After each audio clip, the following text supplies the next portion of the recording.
Hey guys, thanks for tuning in to today's episode of Sports Spectrum's podcast with Michael Thomas, 9-year NFL safety, Pro Bowler, special teams ace. It's such a good conversation with Michael. It's coming up in a second. We are presented today, though, and want to thank our sponsors and partners, Compassion International. Check out fillthestadium.com to learn how you can donate and stand in the gap with our pro athlete friends, with Sports Spectrum, and so many others who are helping to release children and their family from poverty-stricken situations. Check out fillthestadium.com to donate and join us in making sure that this stadium does not remain empty. fillthestadium.com.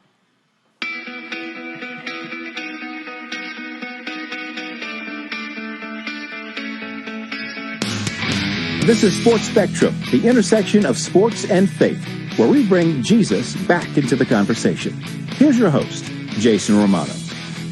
Welcome to the show. I am Jason, and this is the Sports Spectrum podcast. You can reach us on our website, sportspectrum.com. Make sure you bookmark that site and visit every single day for new content, devotionals, podcasts, articles, stories on the intersection of sports and faith in Jesus Christ. Check it out, sportspectrum.com. When you're there, make sure you sign up for Sports Spectrum Weekly, which is a newsletter that we send every Wednesday into your inbox in email form, simply updating you on everything that you may have missed with regards to Sports Spectrum, the podcast, the devotionals, the articles. That can all come right to your inbox each Wednesday with Sports Spectrum Weekly, and you can sign up for free over at sportspectrum.com.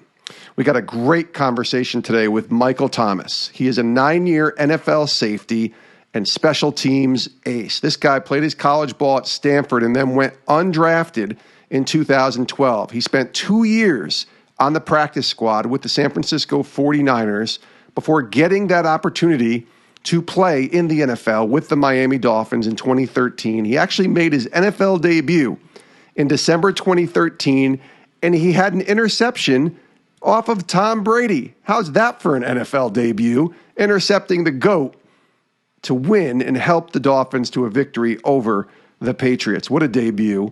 He goes on to play 5 years with the Dolphins from 2013 to 2017. He signs a contract to go play with the Giants. He's there from 2018 into 2019. And then last year, he goes back to his hometown of Houston and plays with the Texans. In 2016, he was named the Good Guy Award winner. In 2018, he was named as a Pro Bowler. Pro Football Focus actually named him 3 times to their all-pro team as a special teams ace, and Pro Football Focus named him to the all-decade team of the 2010s decade as a special teams ace. He's one of the best special teams players out there. Him and Matthew Slater, to me, are probably in the top 2 if you want to look at special teams players currently playing in the NFL. Now, Michael's also been through some tragedy as well. He lost his sister to breast cancer in September of 2019. He lost his mom, Bernadette, in 2020.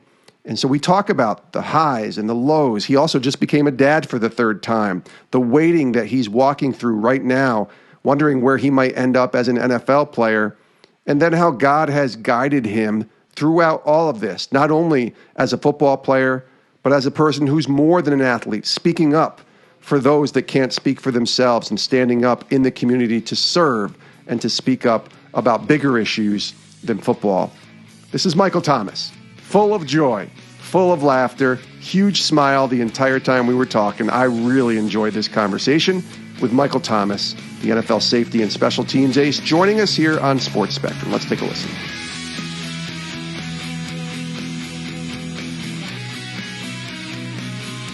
Mike Thomas, welcome to Sports Spectrum.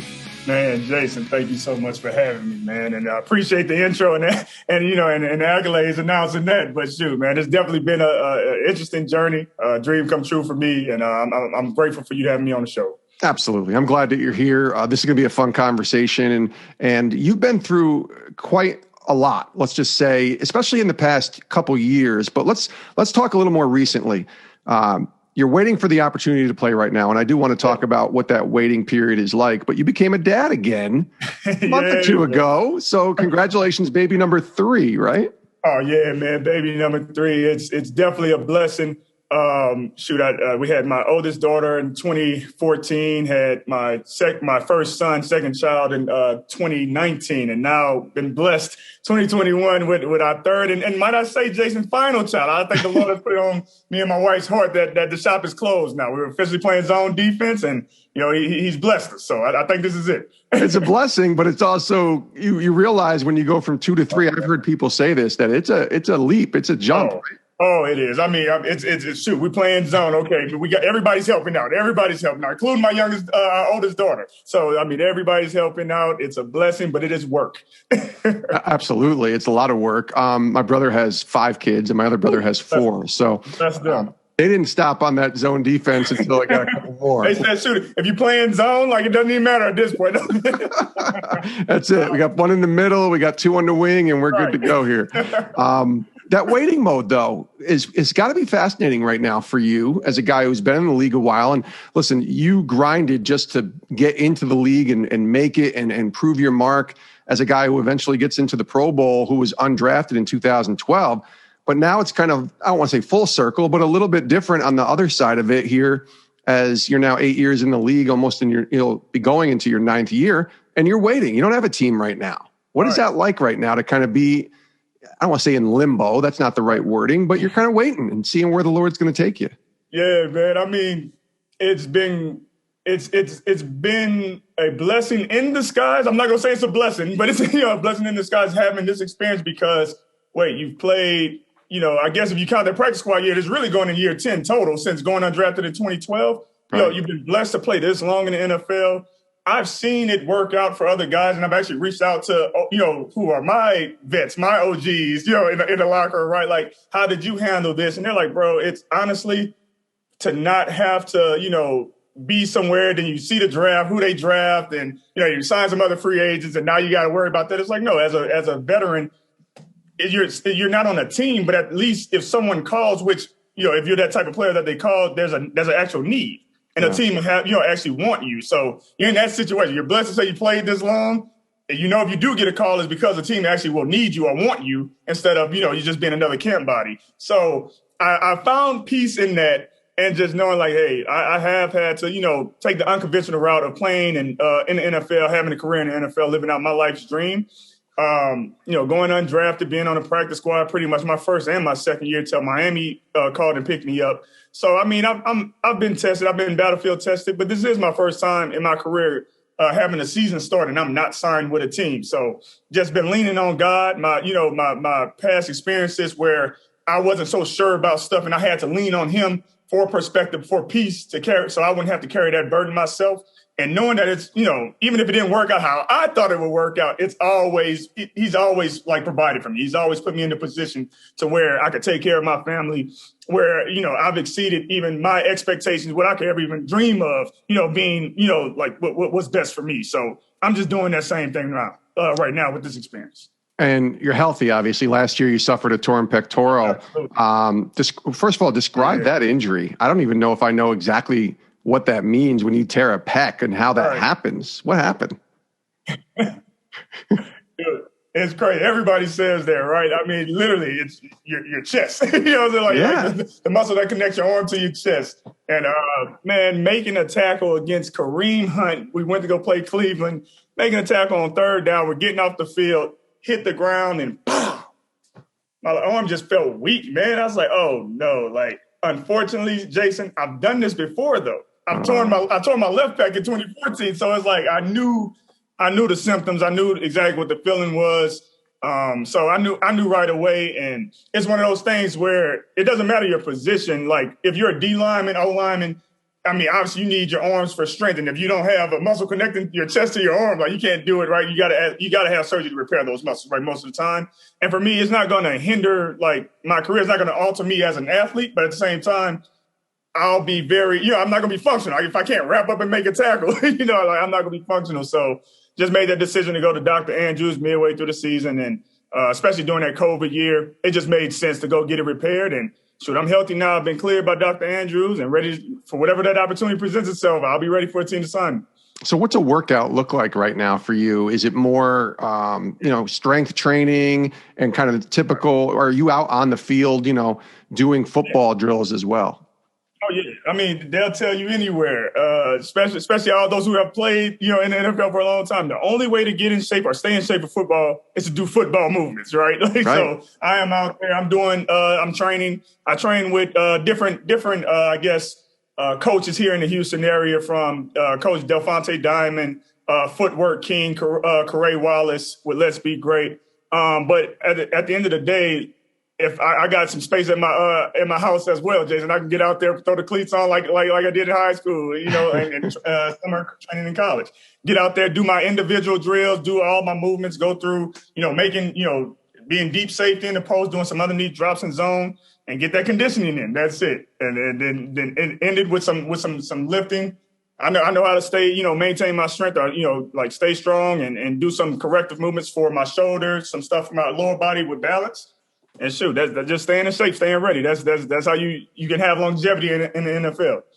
Does your name just drive people nuts sometimes when they hear Michael Thomas, and then this Saints wide receiver came in a few years later and started setting records, and you were like, man, Michael Thomas, what's going on? It's like Brandon Marshall, right? Right. Like, nah, it's an everyday thing. And I joke with everybody at the same time. Like, one, I'm just waiting for either Nike or somebody to send the check to me. I was like, hey, it had my name on it. I was a Nike rep for a second, so I thought it was mine. But two, it is good because every time me and the other Mike Thomas, the wide receiver Mike Thomas, we see each other in person, we're always joking about it, man. Like, dude, stay out my mentions on social media. I get mistaken for you every day. So I'm just glad it works both ways. I'm getting mistaken for him. He gets mistaken for me. That's good. Well, he is Michael Thomas, the 9-year NFL safety and special teams ace, joining us on Sports Spectrum. We like to bring Jesus into the conversation, Mike, on the show. Let's do that. How is your relationship with Christ helped you deal with the setbacks like you've dealt with on the field the last year or so, injuries, and even just waiting, like you're waiting now for that next opportunity to play? How has your relationship with Christ helped you in those areas? Absolutely. Great question, Jason. Well, first and foremost, I do try to recognize, as much like as many opportunities that I get, and obviously there can always be more, but recognize Jesus Christ as my Lord and Savior. And all my platforms, right? Whenever I get a chance to speak on game days, my posts, will have, either if not the scripture, me saying, "Thank you, Lord, for this opportunity. Thank you, Jesus Christ, for this opportunity." Yeah. And what the experience I'm going through right now, to answer that question, Jason, I just try to lean on my past experiences where I didn't really know. I had no idea what the future probably would look like. Was scared for what it might look like, and I had that fear. And I had to lean on Jesus Christ because, I still want to be the best father I can be and be present. I still want to be the best husband I can be to my wife and be present. And if everyone and other external family, other family members are looking at me as a rock in the family as well, people depending on me, like I don't want to have to try to carry that burden all by myself. So I lean on something greater than me, which is Jesus Christ. And I always tell people this story, and I take them back to when I first tried to come in the NFL, when I went undrafted. The whole first year, Jason, I had a bad attitude, man. I went undrafted, didn't make the team, was on practice squad, and I was mad because, I wasn't where I wanted to be in my career. And at that time, I thought my life's purpose was to make it to the NFL, get drafted so I could take care of my family, right? Financially be able to change our circumstance. Yeah. And by not getting drafted, by not playing on a team, making the money to do that, I was frustrated. And I had a bad attitude so much. I was in San Fran on their practice squad. We made it to the to the Super Bowl, Jason. And I couldn't enjoy the experience. I couldn't enjoy the experience that, fully. Right. And I'm like, all right, next year they're going to feel me. Like they didn't understand my worth. Right. So they're going to feel me next year. Train hard. I'm like, oh yeah, like this is it. Got better, had a better training camp. Coaches singing my praise. The media in San Fran, like, yeah, we can see Mike Thomas making 53 this year. He made that leap from year 1 to year 2. And boom, get cut again. So second, I get cut again, Jason. But except this time, my attitude is different because it's humbling. I'm humbled at this point now. It's a humbling experience because I literally did everything that I could in my power. Yes. So, to change my circumstance, and it still wasn't good enough. So now I'm like, what can I do? You know what I'm saying? Like, Lord, and that was the first time I actually sought out a relationship with Jesus Christ because I needed to get that burden off of me of trying to provide for my family and not, not being where I wanted to be. I thought this was it. I thought this was my purpose, right? and I needed to give somebody else that burden. So it was the first time I joke with people, like, not because my parents were taking me to church, right? Not because, they were making me read the Bible or something like that. I actually sought out a relationship with God. And I give so much credit to the teammates in that locker room, from Nnamdi Asomugha. I think Colt McCoy was in there. He was vital. What was it? Anquan Bolden. They led the player Bible studies, right? Player-led Bible studies. And I leaned on them, and that helped grow my faith. And I tell you, Jason, like, not only did my attitude change, but so much that the very players who I were helping at the time, I'm servicing on practice squad again in San Fran, and they're where I want to be, right? Like, they're making the money, they're playing on Sundays, they're coming to me like, Mike, dog, thank you so much. And hey, bro, it's just something different about you this year. The coaches, everybody in that facility is like, Mike, it's just something different about your presence, man. I hope you get your opportunity, but I don't care if you ever even play football. It's just, you know what I'm saying? Like I think you're going to do great things in life just by the way you're carrying yourself, right? And I give that credit to me having that relationship, finding that relationship with Jesus Christ. Like, Lord, even if I never play another down, I find peace knowing that you are my Lord and Savior, and you will provide for me. You will find a way to provide for my family, and it's not on me. It's on everybody to lean on you and have a relationship with you. And that's what matters. And then I somehow gained a sense of service being a part of my purpose, right? And that's all I wanted to do. So regardless if I played it down or not, that's where my mindset changed. That's where my relationship with Jesus Christ grew.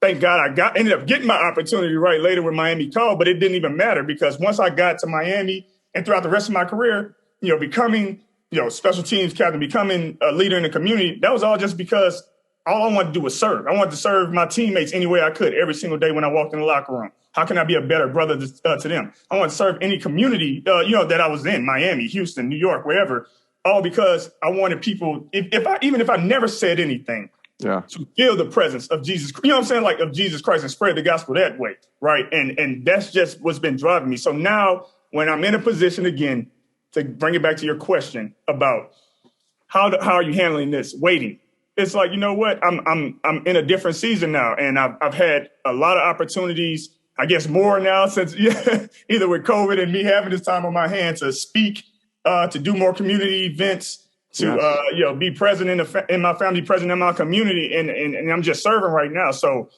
obviously, I still want to play. I still feel like I got some football left in me. I want to be signed. I understand that that's a process, and I got to trust that, right? First time going through it, but I'm leaning on Jesus Christ to provide for me.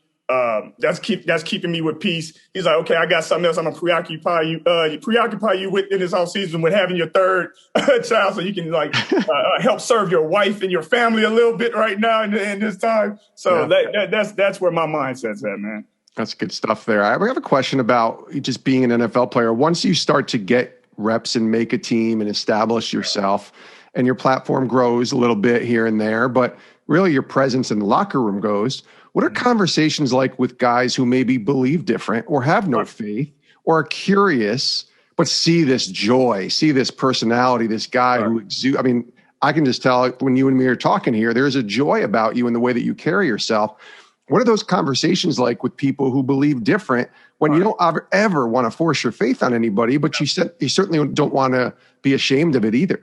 Absolutely. And that's the thing. I grew with that because at first, I can't even lie to you, Jason, it was difficult for me to, want to serve guys, but then try to, I guess, not downplay, but I guess lack of better words, not force myself on it and not try to preach the gospel to them, knowing that they might not receive it, immediately, right. Or they might retaliate or be defensive, build up a wall, right?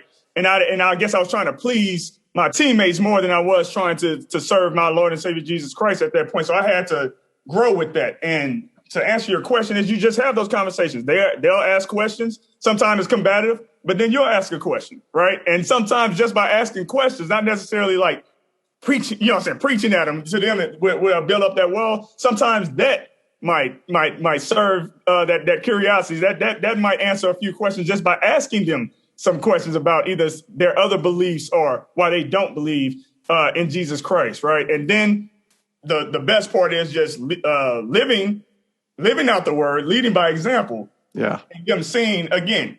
Mike, I don't like the experience I had, and with Christianity growing up, either at my church or some of the other people I've seen that call themselves Christians, but the way they carry themselves now, I couldn't get down with that. So I don't necessarily believe, but it's something different about you. You know what I'm saying? It's something different about you. And I'm like, bro, I'm telling you, like, I'm living to serve my life and follow after Jesus Christ. Like that, you know, I can give you scripture, I can give you the word, but I'm just letting you know, like, there ain't no other secret sauce, you know what I'm saying, to it. Like, that's just who I am. And I try to be the same person every single day.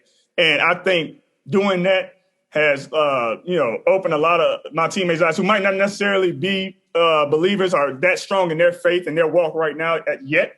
But it's definitely started some conversation and opened their eyes and made them want to learn more and want to have more of a relationship with Jesus Christ just by leading a life and living by example. Well, it's almost like you see your role as an NFL player as God's got you there for a time and a purpose, but something bigger than football. It's not just there to play, although you want to play football, certainly, and you want to do well and help your team and hopefully win a Super Bowl, but there's a bigger purpose here, right? Absolutely, man. And that, I guess that's what drives me, because you talk about it all the time. Like, there's plenty of guys who are, quote unquote, bigger, faster, stronger athletes, right? In the NFL. They come in every single year, right? Yeah. But, what keeps guys there, it has to be something more. It has to be something, like bigger, because if it's only talent, like, shoot, they can always get somebody that's talented. But I think that purpose of wanting to serve something bigger than football, which is to live that life by example, to show them what a Christ follower should look like, can play football, but I also am a man of God. I also follow in the footsteps of Jesus Christ. I want to have a relationship with him. I recognize and pronounce that he is my Lord and Savior, right? And I believe that he died on the cross for me. And I think when guys see that and they see somebody who's, who has done it on the field as well, and they're saying it as well, it's not that stigma. It's only the guys who aren't actually playing, right? That believe in Jesus. Like, no, it's a lot of guys who are leaders on their team, a lot of quarterbacks. They're a leader on their team. They're doing it. And I think that's the bigger purpose, right? So people can see that, that's what drives us. And I've never played with him, but I admire him a lot. And I think he's been on the podcast with you before, Jason, Matthew Slater. That's a guy, I see the way he, we shouldn't idolize anybody, right? But for our special teams, and we had plenty of battles, right? But there's no question. He might be the GOAT, Mike. Right. He might be the GOAT. Yeah, no, Mike. I tell him all the time, as many times as we battled, I was like, "You the GOAT, bro." I don't care. I don't care what accolades I've gotten. He's done it over such a long period of time, right? When it comes to football, and on special teams, he's the GOAT in my eyes. He's my GOAT. I don't care what nobody else says, right? I hope he's the first special teams player to get into the Hall of Fame. It'll be him, Tasker, and then we'll let the voters, let everybody else say, because I think that's good. No, the way he carries himself off the field or as a man of God, that's the part that really inspired me. We battled on the field a lot. We were in the same division, but seeing how he carried himself, and I actually at PAL last time we were there, I think in California, he was the leader in our group, in our prayer group. He was a leader there, and I got to grow even more with our faith together. So that's somebody who I admire, and I love the way he carries himself. Let's take a quick break from our conversation here on Sports Spectrum to tell you a little bit more about Fill the Stadium and our friends at Compassion International. Now, you know about Compassion. They are the most trusted child development ministry in the world. All that they do is about children and releasing them from poverty. They do it all in Jesus' name. And now we have this Fill the Stadium initiative that's been going on for more than a year now, and we're making such amazing progress trying to fill 70,000 empty seats with children who are in crisis. 70,000 kids were left without an opportunity for food and shelter and clothing and all the basic necessities that children should have.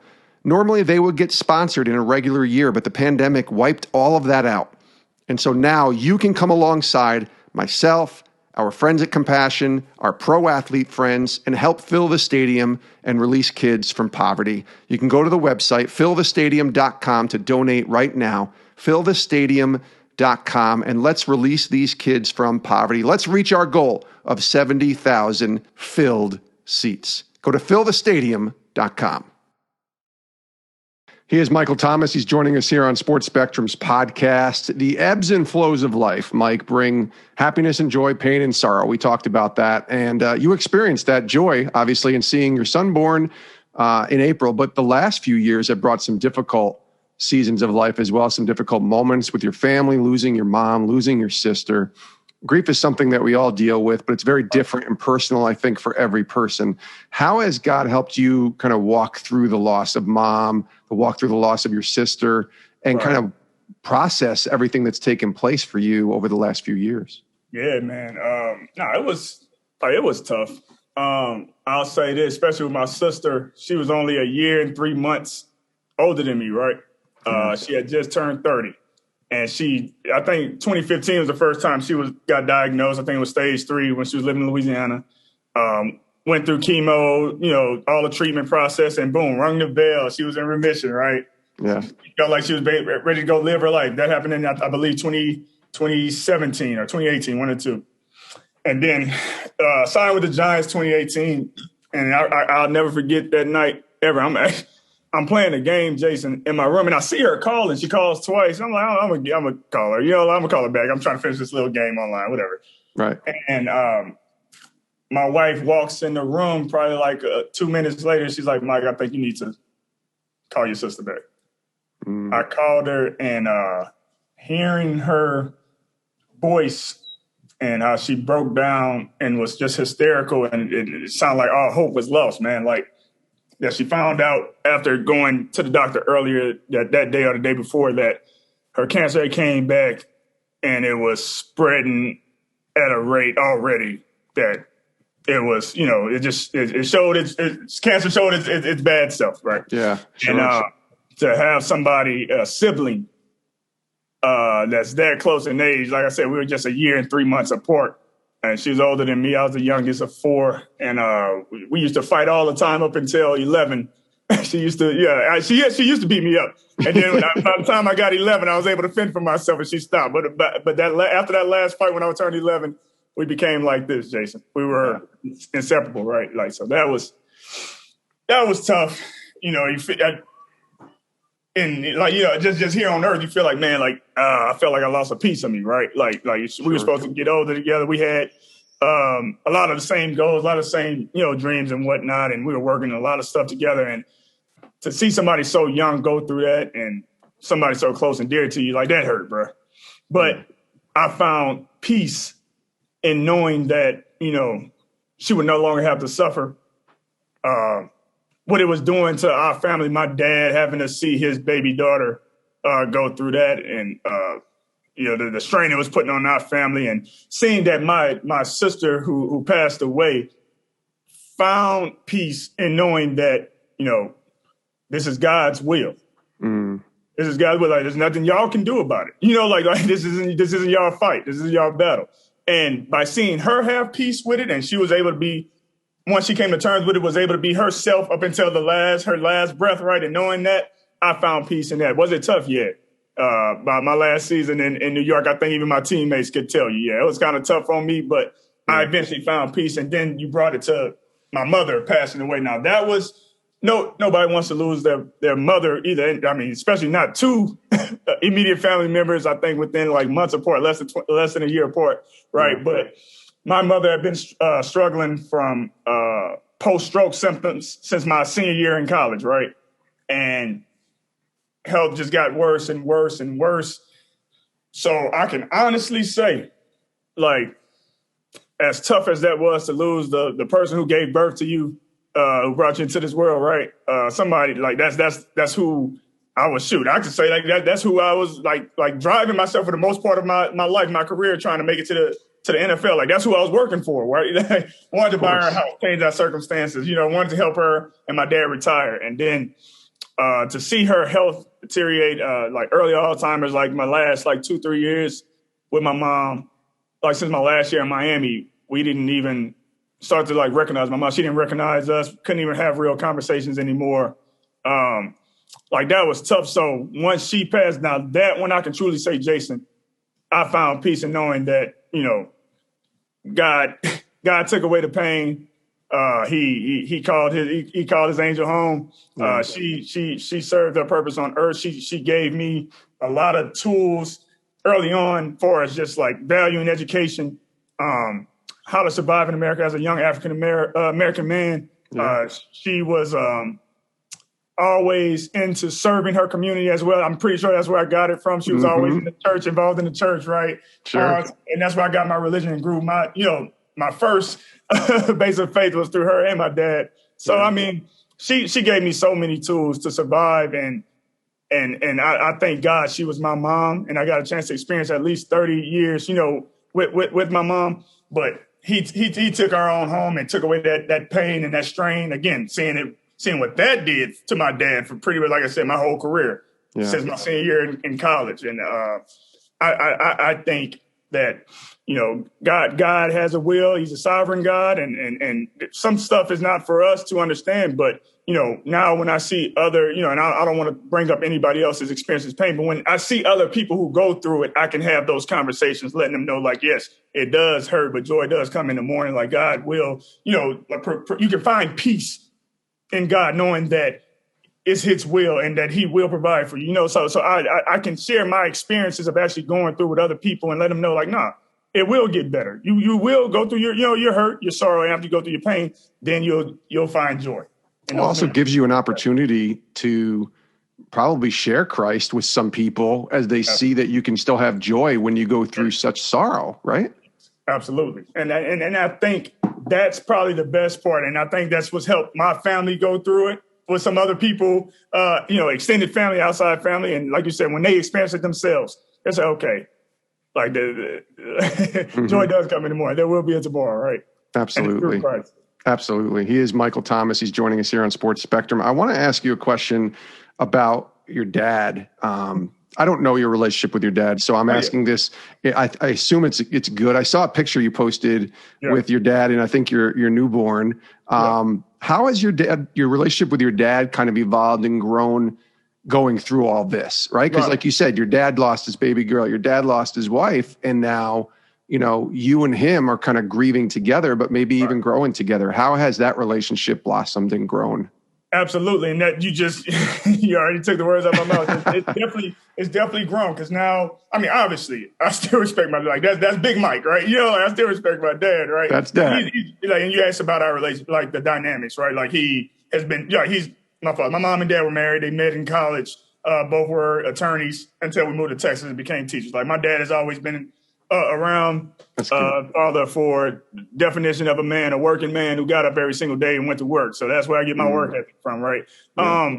But we've definitely grown. Like he's still Big Mike. He's still my dad. But at the same time, now that I'm a father, now that I'm a husband, we can have some real conversations. And now we done went through something so, like I guess some of the most I don't even know the right word to describe it, but like some of the biggest events a family can experience, right? Some of those, regardless if it's tragic, milestone, like whatever you want to call it, right? Killer moments, I call them. I call them the killer moments, right? Yeah, killer moment. That's a good way to describe it, right? Yeah. We've experienced that, and we can have those real conversations, and like everything else seems so minute now. We've grown because I can talk to him, forget sports. I can talk to him about my faith and how I've grown. Just recently I reread the Gospels, Matthew, Mark, Luke and John, and I'm having those real conversations with him of what those scriptures mean to me as a parent. Like, and I got a son. I'm having another newborn son. Like, could I have? As he tells us, we gotta like not hate, but like we can't love our kids and our family if we want to have that real relationship with Jesus Christ. I'm like, would I send my only son, especially I only had one at the time, would I send my only son to go die and save everyone else? And we're having these real conversations and what the scripture means. And that's how we've grown and stayed strong. And I obviously, like I said, I've lost a mother and a sister. He's lost his wife, life partner here on earth, and his baby girl, his youngest daughter. Like I got a daughter. Like I can't imagine what that feels like, right? Yeah. And I asked him about that, and he cut me off real quick. He's like, Mike, you don't want to know. And I left, and I left that part alone. And I changed the subject, so because I didn't want him to go back down to that, to a dark place. He was starting to get better. Yeah. So I say our relationship is probably stronger than ever. I know because he was trying to put all that burden on him, no matter how much I tried to help with, especially taking care of my mom and being his sole caretaker. He grew up he was born in 1955. He grew up in a different era. You know what I'm saying? He don't need help. He's not accepting help like that. And it's the man of the house, right? So if something not going his way, then he might voice his opinion a little bit, right? So whatever. But Mike, though, that's what his name is. That's Big Mike. But I saw the strain it was putting on him trying to carry that burden by himself. So now that that's not necessarily there, the conversations are different. The relationships and dynamic is different. So I'll say we've definitely grown, man, and grown in our faith as well. That's good. That's good. I want to talk football with you at some point, but I think we might save that for the next podcast, maybe when we're together in person when we record it, because I really want to talk about, we talked about Michael Thomas, the football player. I want to talk about Michael Thomas, who's more than an athlete. And you talked about it, but you got your master's in business administration in 2016. You're the founder of Aldine Sports Association. I see you speaking out there in the community, having conversations of things bigger than sports, social justice, and things like that. Why is it so important for you to be more than an athlete? Yeah, man. That's a great question, Jason. One, because for better or worse, athletes do have a voice and a platform, right? And you can use it for all type of things. You can use it to try to, like build your brand and make a lot of money off the field with endorsements. You can use it for just grow your social media platform, or you can use it to try to serve the community and do it, use it for good. So, I mean, there's so many reasons, or so many different things you can use your voice and platform for, advocating for stuff. And I always knew I wanted to give back to my community. Never saw myself as an activist, Jason, but 2016, there were a 24-hour series of events very similar to the one that our country experienced last year, except, we as a country just weren't there yet, as far as everybody understanding, are acknowledging social justice and that things probably need to change for the better of our country. In 2016, there were back-to-back unjust murders of Alton Sterling and Philando Castile. And I was 26 at that time, going into year 5 in the NFL. I think I was going to be voted special teams captain for the first time that year when we got to training camp, right? But that summer, when we were on our summer break training by ourselves, those events happened in less than 24 hours apart, and we're witnessing it live on social media. And that's the first time in my life, Jason, where, I'm starting to become a leader in the community. So people look for me to speak up for everything else, from domestic violence, breast cancer awareness, anti-bullying, you name it, right? It's the first time in my life where I was angry. I was hurt. And I didn't really know what to do, but I knew I was done with just venting on social media. I was done with hashtags. And, I wanted to do something that was real, or that would work toward real change, man. And that was the first time I think I ever spoke out and took a leap outside of just being that community leader that's always smiling, positive. And I put myself in a situation where, if I say I'm a leader in my community and I'm a Black African-American male and I identify with what's going on here, how can I be silent? I know the risk and what's coming of it. And we had no president at that time president of what would happen if we use our voice and platform in the NFL. Right. What do we do? What happens? Yeah. Right. So, but we knew that it wasn't, that form of taking a knee in the national anthem, that wasn't going to be well received, well respected. But I think making that choice of being in solidarity with Kenny Stills and my brothers, Eric Reed, Colin, a couple other brothers, or many brothers around the league whose names will never be known. I think even in 2016, that was probably the right move. And just 4 or 5 years later, it's kind of more respected. It's kind of more received, like better received in our nation. That something needs to be done. Taking a gesture like that is not trying to disrespect the country. It's not disrespecting military. You're saying that something is wrong, and we need change when it comes to either police brutality, social justice, anything of that nature. And for me, it's important to do that. If I say I'm going to be a leader in the community, if I say that's the man I want to be, and I got kids, And I want them to be able to say when they grow up, yeah, my dad, when he had a voice and a platform by playing in the NFL, he actually did something. He used his voice and platform for good, tried to make real change, and he tried to do something about it.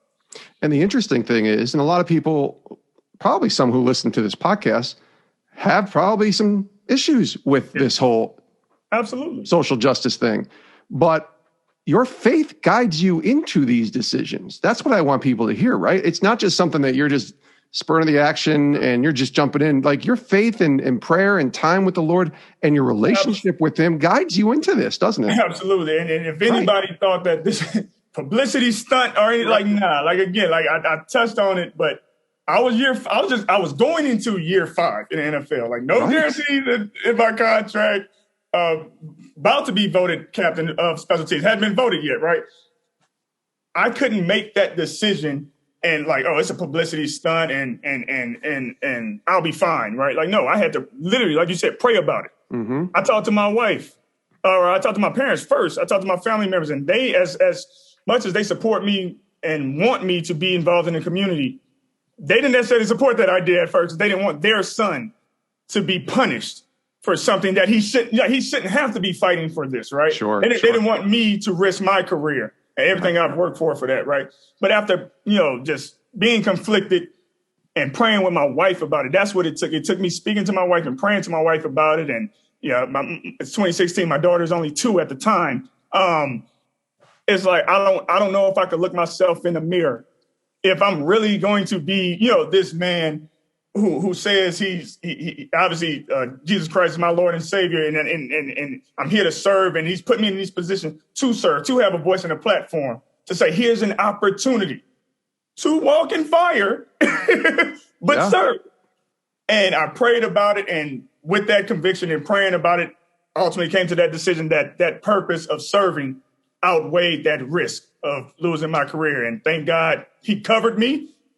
It wasn't smooth. Yeah. He covered me though. He's like, no, Mike, I got you within these next 4 or 5 years. And then boom, just last year with some other tragic, unfortunate events with Ahmaud Arbery, George Floyd and Breonna Taylor. I think they were very close proximity in time together of those unjust murders by the hands of police brutality. Again, right. We saw our entire country realize that that's not, this is not right. Something has to be done, right? It's not just an African-American issue. This might be an American issue or a human rights issue, right? Human issue, yeah. Right. So and you don't come up with decisions like this with that magnitude, knowing like, shoot, you got a whole country saying like, nah, you shouldn't be able to, don't do that. He shouldn't be in the NFL. He's going to do that. You got a president speaking about it. You don't do that for publicity, right? Right. Yeah. It's leaning on God, praying about it with my wife, and knowing that, my purpose outweighed that risk of my career at that time. And I just thank God he covered me. And I'm sorry about that. My wife, my daughter messed around in FaceTime. Real life right there. Again, you don't come up to no decision like that without praying to God and asking him for guidance and for him to cover you every single time you go out there to do that. No, absolutely. And when you do that, opportunities to speak and share and be invited to unique trips take place. And I saw recently you took a trip to Monroe, Louisiana to hang with the Duck Dynasty crew. And Willie Robertson and his wife, Corey, Arian Foster was there with you. Nate Boyer was there with you. You even had this conversation similar to what we were just talking about with Uncle Si. And people can watch that on Facebook. That was intense. And that was really a fascinating thing to watch, but the whole trip was fun. I mean, you guys went crawfishing, so there was a lot of fun there and some conversations, like I said, on social justice. What was that experience like to be down there at the estate, it looked like, of Willie Robertson, and just hanging with those guys and having those conversations? Absolutely. So when I first got, I'll give you the whole spiel, Jay. Yeah, how does that even happen, right? Bro, so when I first got the inquiry about it, my agent sent it to me. She was like, look, the home with the Robertsons, I don't know if you know who they are, Mike, but, Duck Dynasty. I was like, yeah, I know Duck Dynasty. What's up? They're like, yeah, they're inviting you and I guess a couple other guys, and they want to have a conversation about social justice, but they want to take y'all crawfishing on a boat and come to their house and just just have a good time. They'll make it fun, but they do want to speak about social justice. And to your point, Jason, about I'm having unique opportunities now because of what I chose to do then. That's literally what it is. I think people see that I was, it's genuine. 4 or 5 years later, they see, okay, no, that's genuinely who he is. He wasn't doing it for publicity. He really believed in that. He had conviction, right?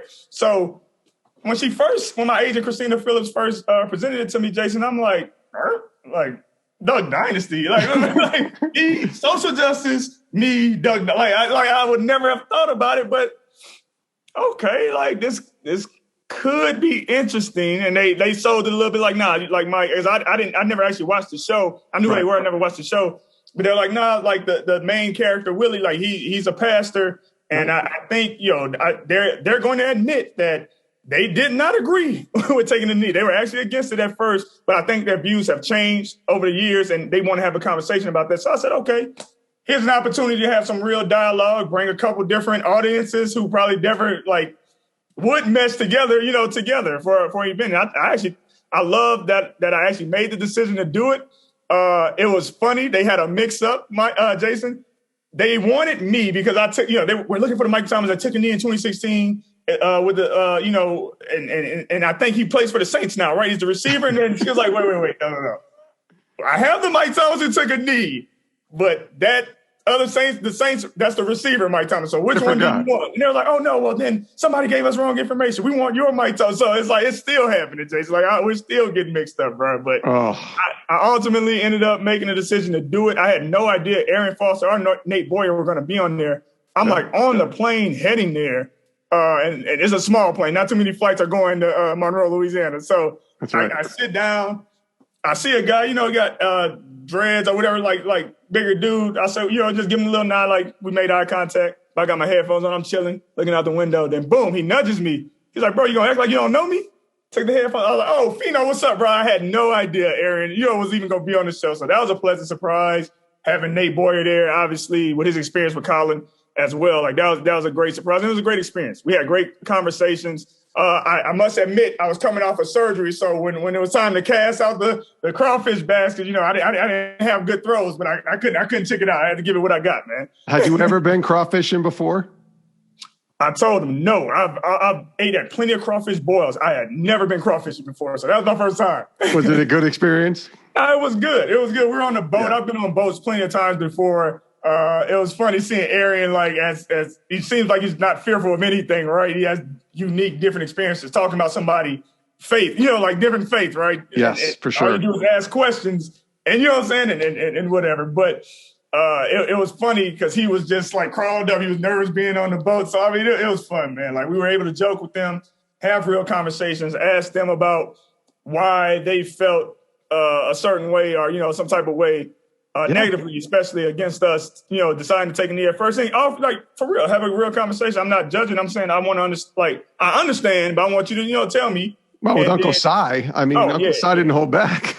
Yeah, and there's still, like, you look at a lot of the comments, because it has some great reviews of the show. A lot of people still are saying the same things that Uncle Cy was saying. Sure. Right? A lot of people still don't see it as, oh, man, that's what, when you describe protest, that's what a protest is, right? Like, that's the American way. That's patriotic. But a lot of people are like, nah, I'm still not trying to hit a message. You don't ever touch the flag. You don't ever disrespect this country military. So I ain't trying to hear nothing you got to say. So, there are people that still feel that way. And at this point, I can't lie to you, Jason. It's, with all that's happened in this country, with all the, silent, peaceful protests, regardless of it's taking a knee during the national anthem, people marching the streets, and you still see the tragic events happening. And there are people that still don't want to acknowledge that, but want to talk about disrespecting military and a flag and a national anthem. Like, at this point, Jason, I don't know what it's going to take for them to see it or, want to see it, because at the end of the day, that's what I think. They'd have to want